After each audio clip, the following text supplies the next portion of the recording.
Bon, on est sur l'autoroute, mais je pense que je vais prendre une petite route que je vais vous montrer parce que j'ai 30 minutes et je pense pas que je vais durer là-dessus sur cette autoroute.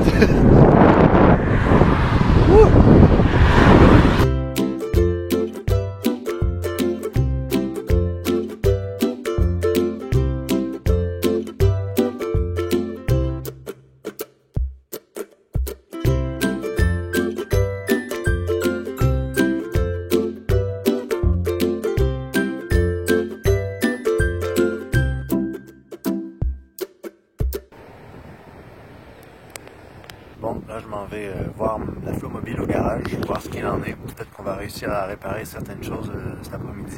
Je me suis arrêté pour une pause manger dans une petite ferme. Donc elle est très très belle cette petite route ici. Donc je vous donne des nouvelles de la Flowmobile en espérant que ça va bien aller.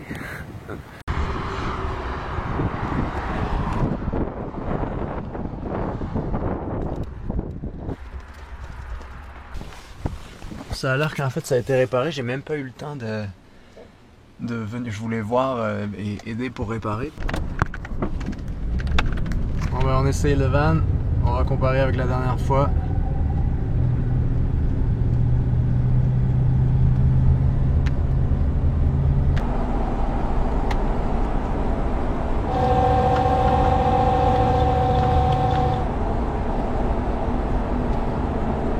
On va pouvoir faire la route jusqu'à Montréal pour tester si les réparations ont porté leurs fruits alors. Je vais m'arrêter et je pense que je vais aller.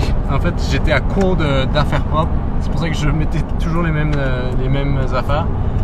Et je vais aller à une buanderie et je vais m'arrêter et je vais vous parler je vais vous expliquer un peu qu'est-ce qui s'est passé. Comme ça, vous saurez tout.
Et me voilà de retour à Montréal.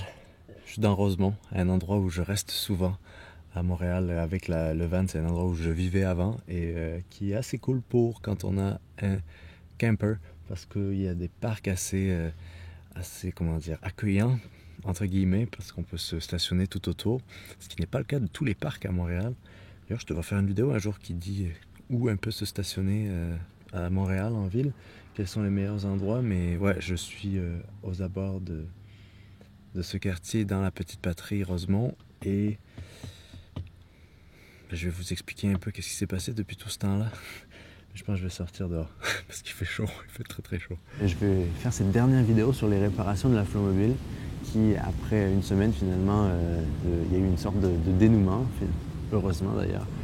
Toute aventure doit avoir un dénouement et je vais vous expliquer. Donc, qu'est-ce qui s'est passé? La Flowmobile avait tout l'essieu arrière et le différentiel d'usé. Donc, tout l'arrière devait être changé. Le différentiel, c'était seulement les bearings, comme on appelle ça, et les joints. Mais ce que j'ignorais, c'était que l'essieu aussi devait être changé. Et donc, finalement, j'ai dû changer l'essieu arrière droit parce que le gauche, il n'est jamais arrivé. Cette pièce qui devait arriver, elle s'est perdue. L'essieu arrière gauche n'était pas tant usé, donc le garagiste m'a dit, tu sais, tu peux encore faire beaucoup de kilomètres avec. C'est pas non plus la fin du monde si on répare que ce qu'on a, parce que ce qui devait vraiment être réparé, c'était l'essieu arrière droit et le différentiel. Et donc, j'ai fait ces deux choses-là. Et j'ai pu m'en aller finalement. Je me sentais tellement bloqué. C'était pas si grave que ça, mais d'être dans cet environnement-là, au milieu d'un endroit que je ne connaissais pas, d'être un peu perdu sans mes repères, comme je l'ai expliqué dans la dernière vidéo. Je me sentais vraiment, vraiment perdu et bloqué. Et j'ai pu m'en sortir à coup de petite patience parce que il faut dire qu'attendre 4-5 jours, c'est pas la fin du monde non plus. Il y a beaucoup de vent, hein. Je vais attendre que ça passe. Attendre 4-5 jours pour une pièce, quand on voit ces pièces-là, c'est-à-dire, je vais vous montrer des photos que tout le bearing en fait, de l'essieu était complètement pulvérisé. Et ça, c'était absolument à changer. Et c'est drôle parce que je regardais cette pièce-là et je me disais, mon Dieu, ça doit arriver en 1 ou 2 jours. Et imaginez le temps que ça prendrait d'apprendre à la fabriquer, cette pièce, d'apprendre à forger, de l'usiner, de récolter le métal pour la faire. Je sais pas, je commençais à penser à ça et je me disais, c'est vrai que 2-3 jours d'attente avant que quelqu'un l'installe pour moi, c'est vraiment du luxe, hein, parce que ça, c'est quelque chose que je pouvais vraiment, vraiment pas faire par moi-même. Et donc j'ai retrouvé la Flowmobile et ces réparations, c'était donc quelque chose dû au poids du véhicule, aussi l'âge. Et c'est vrai que j'amène la Flowmobile dans beaucoup de chemins, donc c'est le prix à payer un peu hein, quand on a certaines pièces qui sont mises à l'épreuve. Donc j'espère que vos vidéos avancent bien pour le festival du film. J'ai reçu déjà pas mal, donc c'est vraiment cool encore.